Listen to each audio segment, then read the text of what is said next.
Hi, I'm Tamsin Silver, and I'm an author with Falstaff Books. Welcome to another episode of Tamsin Silver's reading series. I am reading another portion today from Mark of the Necromancer. Like as the ring makes this big circle on it, sorry. I am going to be reading from page 24. 24 is part of chapter 2. In this series, I didn't call anything chapters, I called them parts. And no, I can't tell you why I chose to do that. But this is part 2. And just to keep you up, if you have never seen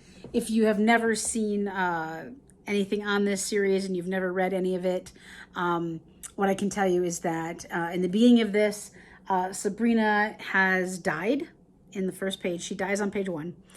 Spoiler alert. And she wakes up in a hotel with this guy she knows from when she was younger who she thought had died. And he has, because she's dead now too. They're both vampires. And so she is now just learning about what she can do and her powers and who Alex Price really is. He may have been who turned her to save her life. And she's sort of connected to him, and he's sort of obligated to teach her about this world. But he got a call that a body was found at Belvedere Castle in Central Park. And so he is on his way, and she is going with him because she knows the girl. So we'll get into that here. If this is the first time you've found anything of mine on YouTube, I have a page.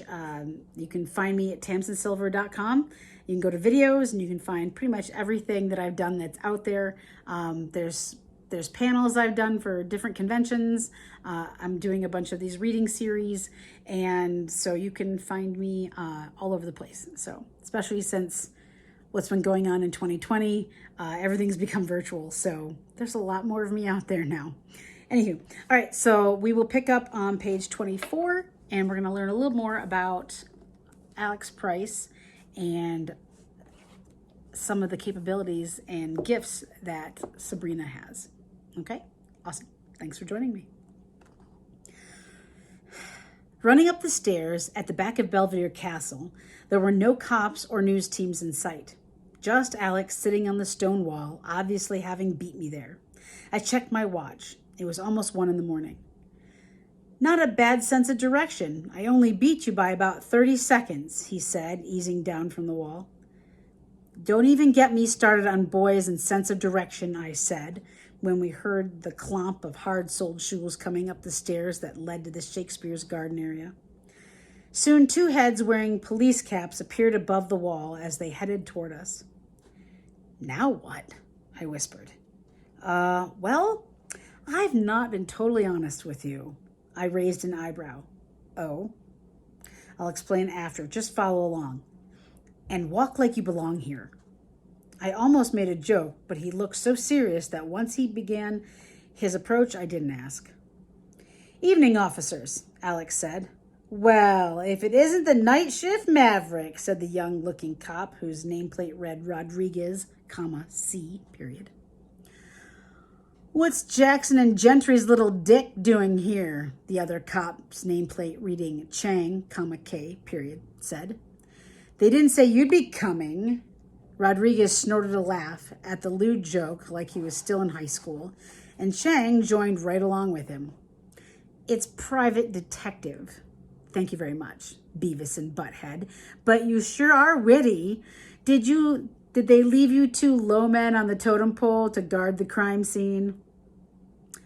Detective? Oh boy, did he ever have some explaining to do.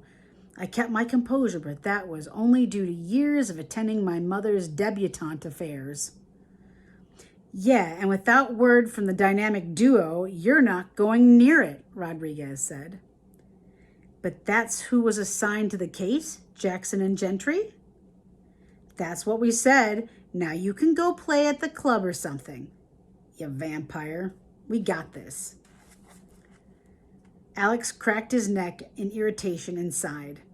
I hate doing this, but he stepped up and grabbed their heads, shoved them together, and stared into their eyes, his voice taking on a similar tone to when he'd ordered me about as my sire. You are craving donuts. Lots of donuts. And what the hell? White Castle, too.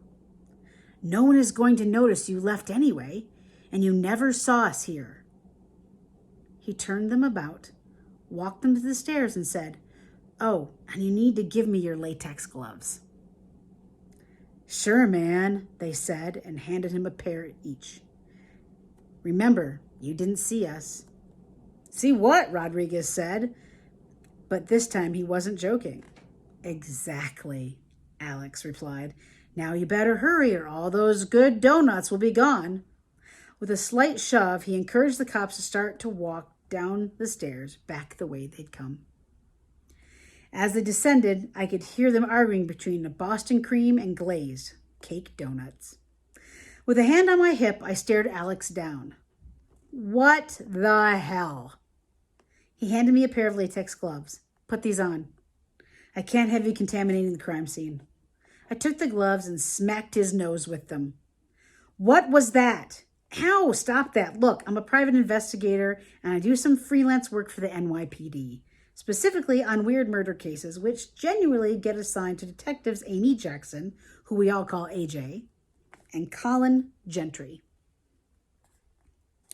"Okay, but what's with this voice stuff? Is that a thing you do or a vampire thing? And why'd they call you a vampire? Do they know?"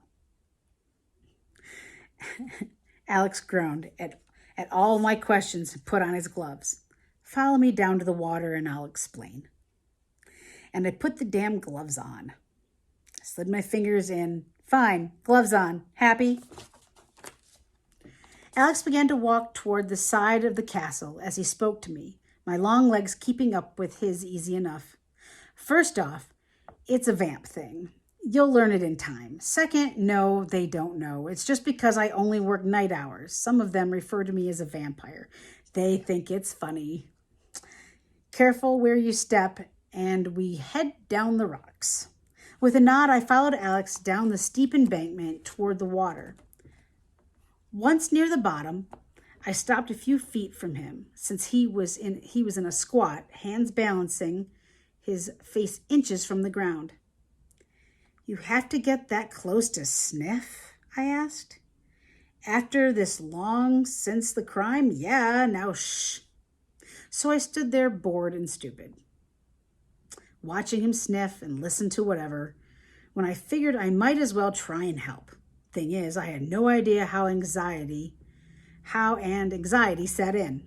Closing my eyes to get my nerves in check, I took a few cleansing breaths and thought about the girl we came here to help. I pictured Amanda Bell like the last time I'd seen her, and when I opened my eyes, the ground was suddenly and inexplicably covered in lines of varying colors, swooping this way and that. I opened my mouth to ask Alex about this newfound vampire power, but I decided to let him play Bloodhound Billy while I found one line, and then another, attempting to figure out the pattern. "What are you doing?" I heard in the distance. Ignoring it, I zoned in on a fuchsia line as if it whispered to me to follow it. I climbed up the embankment and past the castle, down a path, into the woods, and around the bend.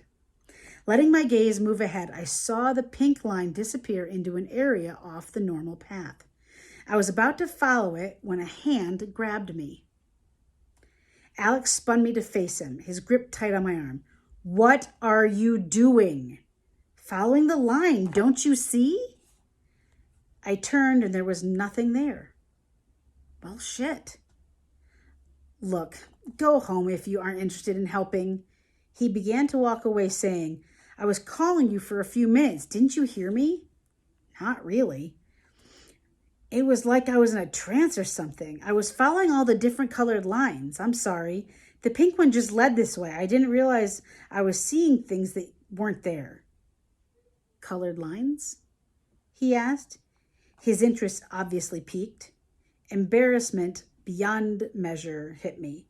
"Yeah, never mind. It's not important." "It might be. Tell me, where did the pink line end?" You don't need to placate me. I'm okay. I don't see it anymore. Let's just let it go. I feel ridiculous. Humor me. Where did it go? With a sigh, I pointed to the area down the barely traveled path. Well, let's go look. Fine, whatever, I said, but Alex was gone. Vamp speed. Bastard. Using the same, I followed him back to what appeared to be a small clearing designed to do nothing but hold an enormous boulder, a chain-link fence, and a bloodbath. The smell hit my senses, and though it came off as a bit acidic, I was disgusted at how I found it tantalizing. Strange place for a fence, I said to cover up how I felt as I stared at the blood-soaked rock, easily twice my height and 8 feet in width. It appears to be here to keep this rock and us from falling onto West 97th Street as it cuts through the park. Are you okay? Still staring at the blood, I nodded. Why didn't we smell this before? He sniffed. Lemon juice. It cuts the scent of blood for us, making it harder to find. It appears you found the kill site. How did you do that? I had no idea, and that, in and of itself, freaked me out. And that's the end of that section. Sorry, every time I shut something or I touch this table, it makes everything shake.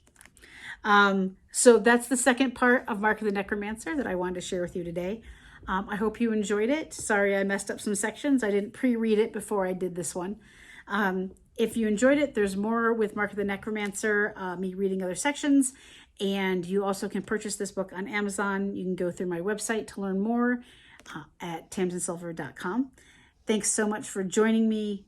I appreciate it. Subscribe if you enjoyed it. Watch another one. But thanks for joining either way. Take care.